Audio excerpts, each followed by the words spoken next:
Bonjour, c'est Gilles du site boursicoté.com. Voici l'analyse technique matières premières pour cette journée du mercredi 29 janvier 2014.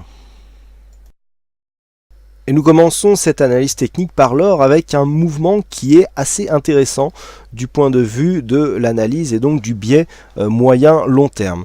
J'attire votre attention donc sur une vue un peu plus éloignée. On va essayer d'élargir ce graphe. Voilà.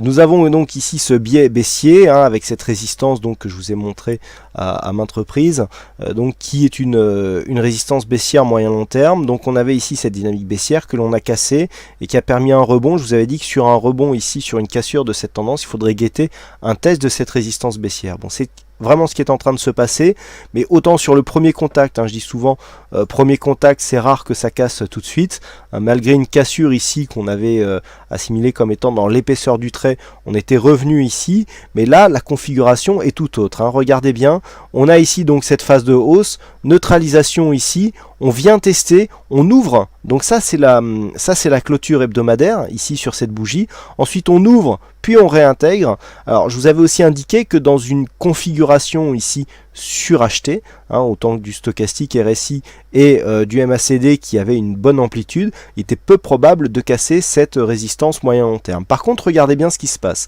On est ici sur les 1248,5 qui, du point de vue de la précédente phase de hausse avant la stabilisation, était le dernier point haut significatif. Eh bien, nous sommes venus, suite à ce test, tester la zone des 1248,50 avec un plus bas ici sur cette bougie à 1248,90, donc à 40 centièmes de point près pour une once d'or. On validera ici ce contact, on est encore une fois dans l'épaisseur du trait. On remarque ici un mouvement haussier et là on hésite sous la résistance. Donc là clairement, si on compare cette attaque-ci avec donc cette configuration surachetée et cette attaque-ci avec une attaque ici beaucoup plus dynamique, on voit ici des oscillateurs qui ne sont pas du tout surachetés, un stochastique qui est en plein dans sa dynamique haussière, ainsi que le MACD, nous avons beaucoup plus de chances d'obtenir une cassure sur cette configuration que sur celle-ci. Donc d'un point de vue moyen-long terme, ici, le fait de repasser par exemple au-dessus des 1270 va nous ouvrir une nouvelle perspective en ce qui concerne la tendance moyen-long terme, puisque nous validerons une sortie, si cette sortie est confirmée, et donc si cette cassure est confirmée, de la tendance baissière moyen-long terme. Donc à surveiller ici cette possible cassure donc de l'once d'or en dollars. Niveau d'invalidation, et bien tout simplement sous cette zone horizontale qui se situe à 1248,50 $ pour une once d'or. Sur le WTI, nous assistons ici à une neutralisation de la tendance. Alors nous avions ici une possible remontée avec un report d'amplitude ici entre 92 et 95. Donc on avait 3 $ à gagner sur une cassure ici de ces 95. Alors regardez bien, on a bien cassé ici, on avait donc cette zone de résistance, on a bien retrouvé ici, on est quasiment venu au 95 puisque le point haut de cette bougie, les points hauts se situent à 97,83, ici 97,79, on est vraiment ici, quasiment à l'objectif.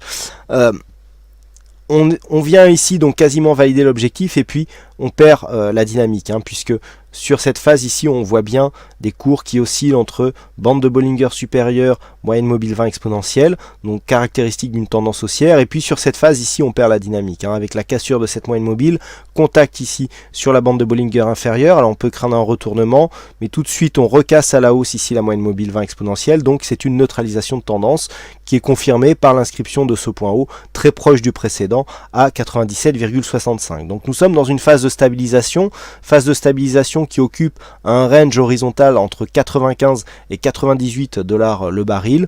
Donc tant que nous sommes ici dans cette zone, il n'y aura pas de mouvement directionnel bien marqué. Donc une cassure de 98 ou de 95 $ le baril nous donnera un signal un peu plus probant.